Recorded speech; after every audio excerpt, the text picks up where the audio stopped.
스페이스X의 스타쉽이 인간 공항 및 우주 탐험의 한계를 뛰어넘는 5번째이자 가장 대담한 비행에 나설 예정입니다. 플라이트 5라고 불리는 이번 발사는 전례 없는 고도와 속도를 목표로 스타쉽의 모든 기능을 테스트하여 행성 간 여행에 한 걸음 더 가까워질 것입니다. 항공우주 산업에서 가능성의 한계를 재정의하는 스페이스X가 화성을 도달 가능한 목적지로 만들기 위한 거대한 도약이 될 이 획기적인 임무에 모든 시선이 집중되고 있습니다. 스타쉽 5호 비행을 위한 준비 및 규정 업데이트. 다음 장으로 넘어갑니다.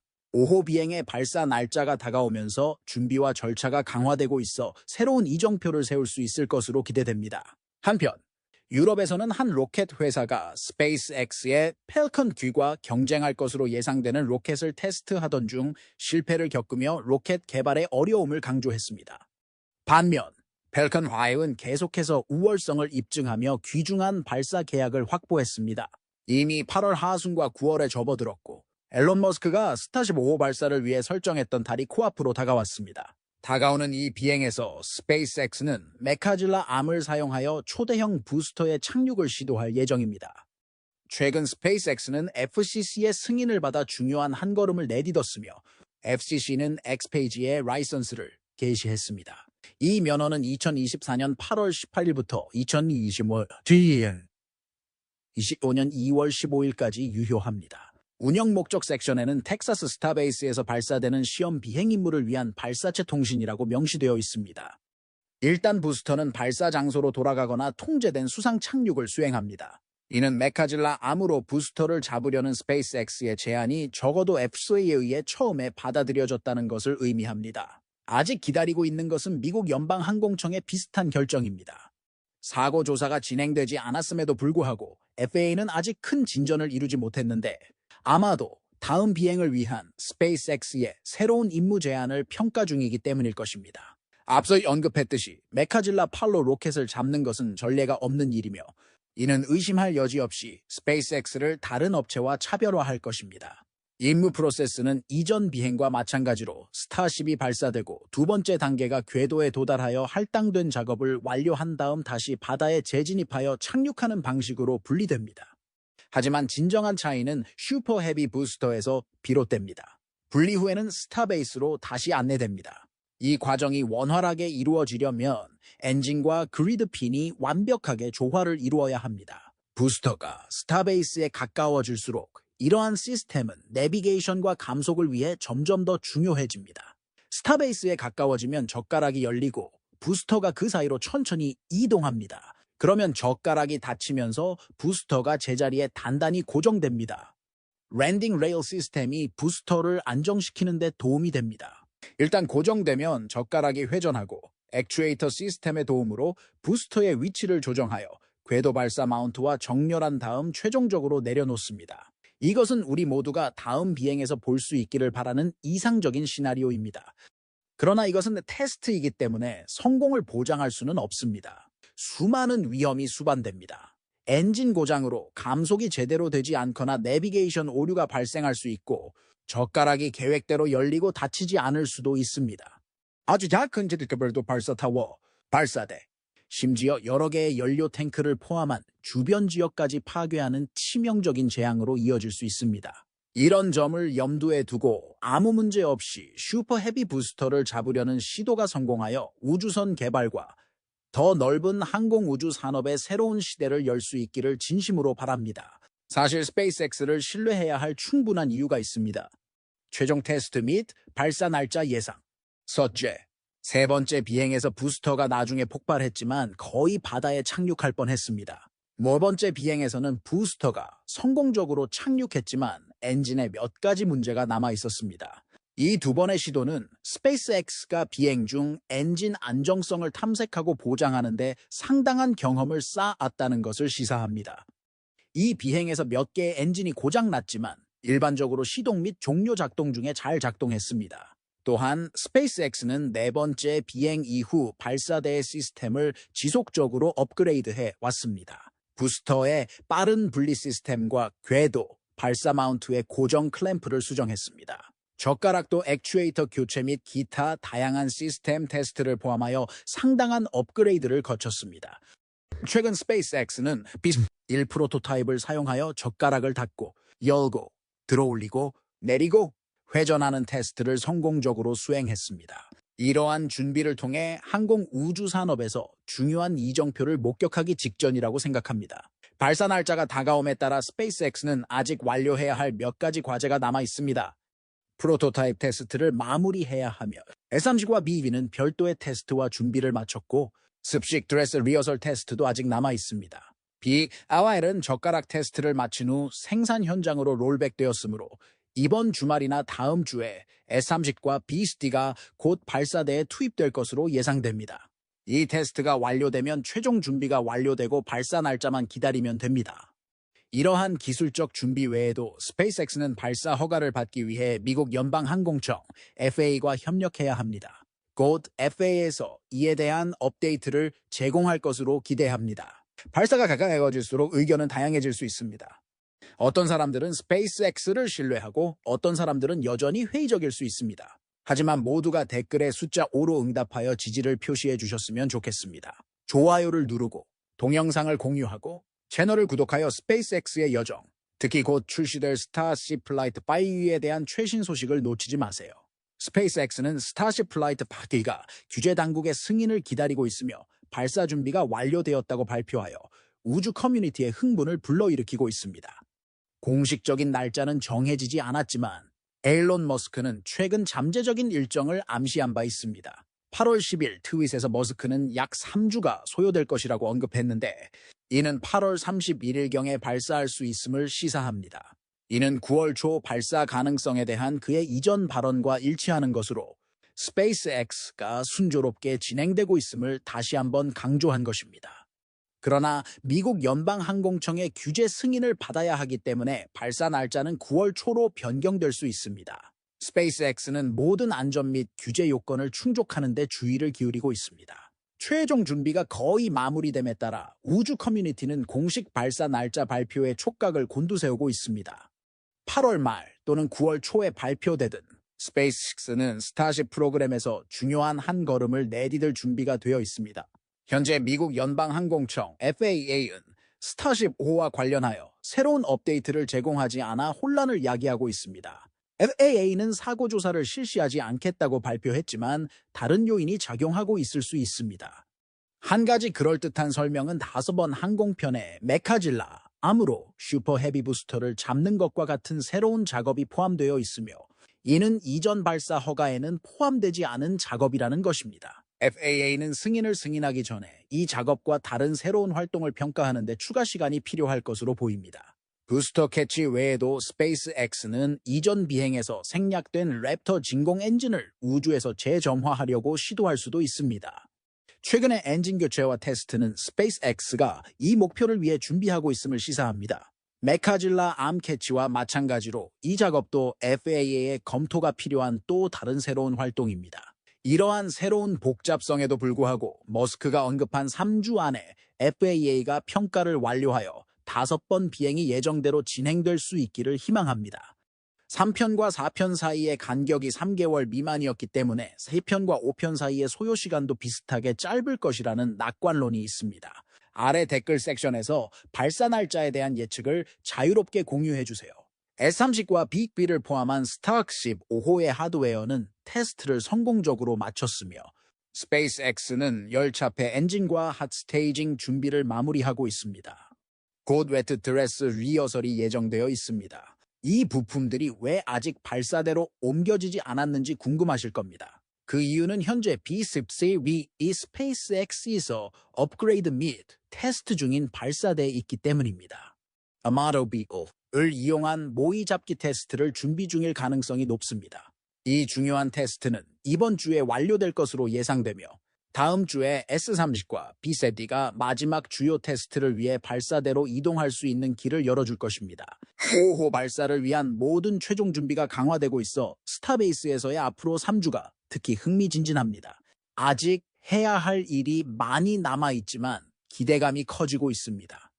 여러분도 저희만큼 5번 비행기를 보고 싶으시다면 아래 댓글 섹션에 준비되었다고 답하여 알려주세요. 그리고 저희 채널에 좋아요를 누르고 공유하고 구독하여 스페이스X의 진행 상황에 대한 최신 소식을 놓치지 마세요.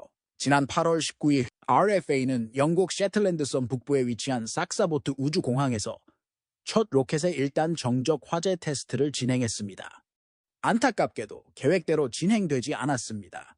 BBC가 공개한 영상에서 로켓의 엔진 중 하나가 배기 과정에서 한쪽에서 격렬하게 폭발하는 장면을 볼 수 있습니다. 불은 빠르게 위쪽으로 번져 1단 후미 부분 전체를 집어삼켰습니다.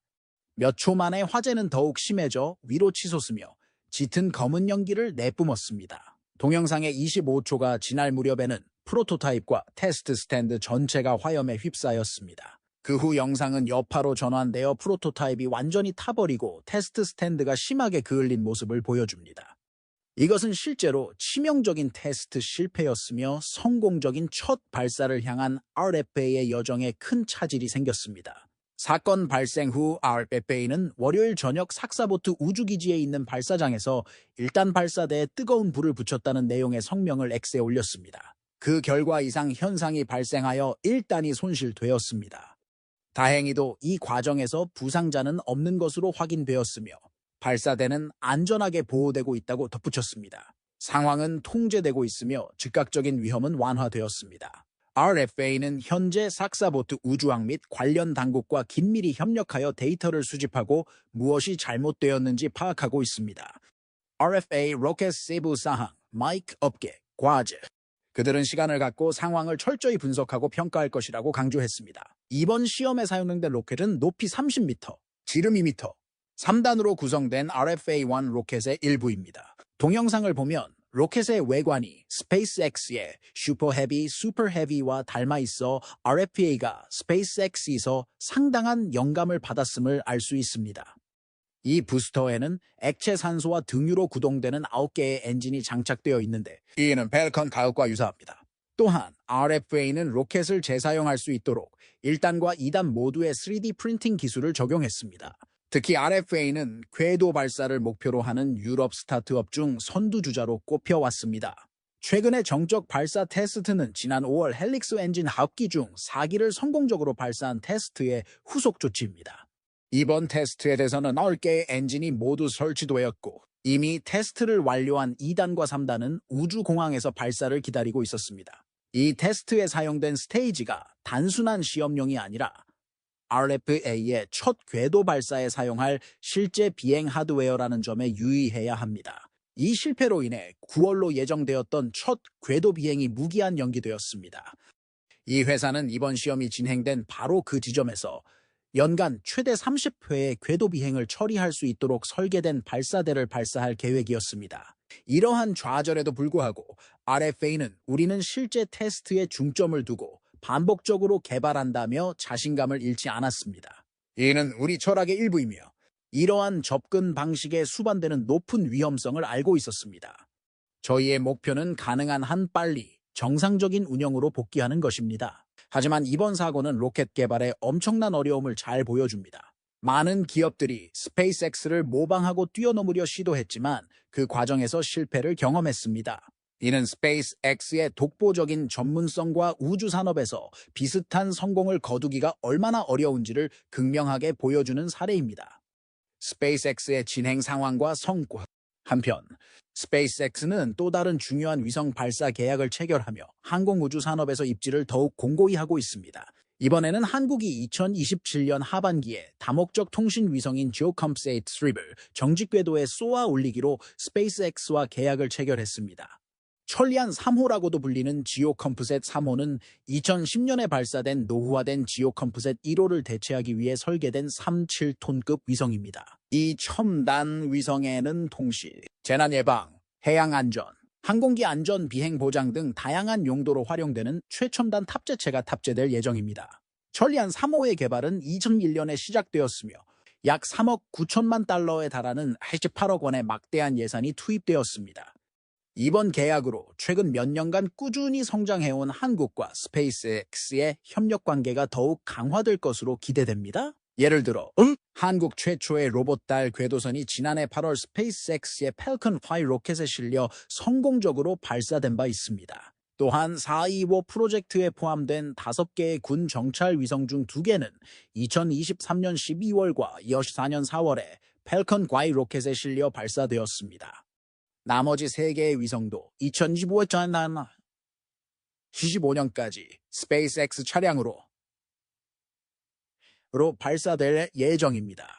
이번 계약은 스페이스X와 펠컨 파이 로켓의 신뢰성을 강조하며 글로벌 우주 산업에서의 명성을 더욱 공고히 할 것입니다. 이 시점에서 스페이스X의 역량으로 인해 어떤 경쟁사도 그들의 업적을 따라잡거나 능가하기가 매우 어렵다는 것은 분명합니다.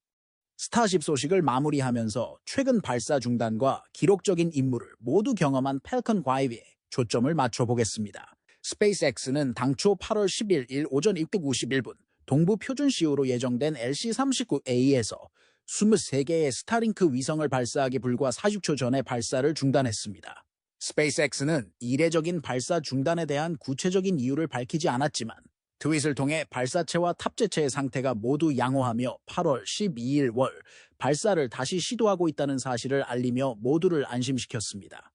월요일에 펠컨 하위 성공적으로 발사되면 1단계는 발사 후 약 8분 후에 대서양에 있는 드론선 A Short Fall of Gravitas에 착륙할 것으로 예상됩니다. 이는 이 특정 부스터의 17번째 발사 및 착륙이 될 것입니다. 이 임무가 순조롭게 재개되어 올해 148회 비행이라는 스페이스X의 야심찬 목표에 기여할 수 있기를 바랍니다. 대부분의 경우 임무가 취소되면 우주기관은 모든 활동을 중단하고 다음 시도를 재평가하고 계획합니다. 그러나 스페이스X는 다른 방식으로 운영하여 경쟁사와 차별화되는 회복력과 효율성을 보여줍니다. 최근 스타링크 임무가 중단된 후 스페이스X는 곧바로 또 다른 펠컨 9 발사를 진행하여 운영을 계속했을 뿐만 아니라 회사의 중요한 기록을 세웠습니다. 7월 11일 오후 10시 2분 미국 동부 표준시 캘리포니아 반덴버그 우주군 기지의 SLC-422에서 펠컨 5 로켓이 성공적으로 이륙했습니다. 이번 임무는 특히 이 특정 부스터의 2번째 비행으로 재사용성과 신뢰성 면에서 기록적인 성과를 거두었다는 점에서 주목할 만합니다. 펠컨 5는 북극 위성 광대역 임무 ASBM의 일부인 스웨덴 우주선 2대를 몰니아 궤도로 운반했습니다. 이 위성은 북극 지역에서 광대역 통신 기능을 제공하도록 설계되었으며 일반적으로 기존 위성이나 지상 네트워크로는 커버하기 어려운 지역의 중요한 서비스입니다. 중단된 임무에서 성공적인 발사로 신속하게 전환할 수 있는 스페이스X의 능력은 재사용 가능한 로켓의 한계를 뛰어넘는 동시에 높은 발사 주기를 유지하려는 노력을 보여줍니다. 이러한 접근 방식은 야심찬 일정을 순조롭게 진행할 뿐만 아니라 항공우주 업계의 리더로서의 입지를 강화합니다.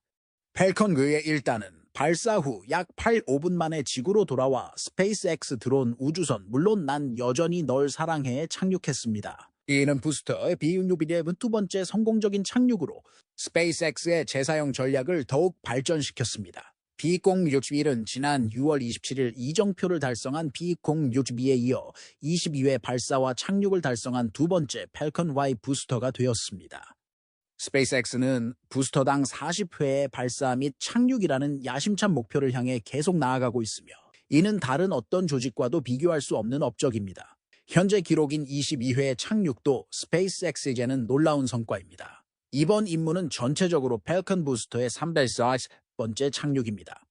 또한 이번 임무는 드론 우주선 아이스틸 러브 U를 이용한 100번째 발사로 또 하나의 중요한 기록을 세웠으며 이는 스페이스X의 운영에서 이 독특한 착륙 플랫폼의 중요한 역할을 강조합니다. 이륙 근화 후 약 48분 후 두 우주선은 궤도에 성공적으로 안착했습니다. 노스롭 그루먼이 제작한 두 위성은 북극 위성 광대역 임무의 일부입니다. 이 임무는 북극 지역으로 광대역 서비스 범위를 확장하여 미국 우주군과 스페이스 노르웨이 모두를 지원하기 위해 설계되었습니다. 펠컨 과외의 경우 이번이 올해 캐더블 7번째 임무로 스페이스X의 지속적인 업계 지배력을 강조합니다. 이 로켓은 기록적인 비율의 비행을 앞두고 있으며 지난달 사고 이후 강력한 회복세를 보이고 있습니다. 올해가 3개월 반 정도 남은 지금 스페이스X는 몇 가지 중요한 임무를 앞두고 이 야심찬 목표를 달성하는 것을 목표로 하고 있습니다. 이 목표를 향해 나아가는 데 있어 스페이스X에 대한 지속적인 지원이 매우 중요합니다. 아래 댓글 섹션에 배열번으로 의견을 남겨주세요. 로켓랩의 진행 상황과 카펠라 스페이스와의 파트너십. 한편 로켓랩은 상당한 진전을 이루고 있습니다. 지난 8월 11일에는 올해 10번째 일렉트론 임무를 성공적으로 발사했습니다. 로켓은 오전 9시 18분 한국 시간 로켓랩의 뉴질랜드 발사 기지에서 이륙하여 캘리포니아에 본사를 둔 카펠라 스페이스의 지구 관측 레이더 위성을 탑재했습니다. 임무는 순조롭게 진행되었고 로켓은 발사 후 약 57분 만에 아카디아 EAD 위성을 지구 상공 382마일 65km의 원형 궤도에 진입시켰습니다. 아카디아 드라이의 합성 개구 레이더 기능에 착안하여 SARS로 가득 찬 하늘이라는 이름이 붙은 이번 발사는 로켓랩이 카펠라 스페이스와 함께한 5번째 발사로 두 회사의 강력한 파트너십을 강조합니다. 로켓랩은 카펠라 스페이스가 국방 및 정보, 공급망, 보험, 해양 등 전 세계 수십 개 산업에 영향을 미치는 정보를 빈번하고 적시에 쉽게 액세스할 수 있도록 지원한다고 설명했습니다. 또한 시장을 선도하는 자사의 SAR 위성은 타의 추종을 불허하는 데이터 인프라와 결합하여 변화하는 세계에 대한 이해를 높이고 지구의 상업, 보존 및 보안에 대한 결정을 개선하는 신뢰할 수 있는 글로벌 통찰력을 신속하게 제공한다고 언급했습니다. 이번 발사는 로켓랩의 올해 10번째 일렉트론 임무이자 전체 92번째 임무입니다. 올해는 일렉트론 로켓이 2017년 데뷔한 이래 가장 활발하게 활동한 해이며 로켓랩은 이 기록을 연장하기 위해 3개월 반을 남겨두고 있습니다. 일렉트론은 OID 2번의 임무를 수행하며 블루 오리진, 유나이티드 항공 ULA 등 업계의 거물급 기업들을 뛰어넘었습니다. 특히 로켓랩은 부스터를 여러 번 재사용하는 데 성공했는데 이는 스페이스X만이 공유한 업적입니다. 로켓랩이 우주 경쟁에서 중요한 경쟁자로 부상하고 있으며 기존 업체들에게 도전할 수 있는 잠재력을 가지고 있음은 분명합니다. 시청해 주셔서 감사합니다. 여러분도 이 영상이 저만큼이나 흥미롭고 유익했기를 바랍니다. 재미있게 보셨다면 좋아요를 눌러주시고 친구들과 공유해주시고 더 많은 업데이트를 위해 구독하는 것을 잊지 마세요. 여러분의 성원은 채널 성장에 큰 도움이 되며 다음 영상에서 여러분과 더 많은 이야기를 나눌 수 있기를 기대합니다. 오늘의 주제에 대해 어떻게 생각하시는지 댓글로 여러분의 생각을 알려주세요. 다음 시간까지 건강 조심하시고 별을 향해 계속 도전하세요. 곧 또 뵙겠습니다.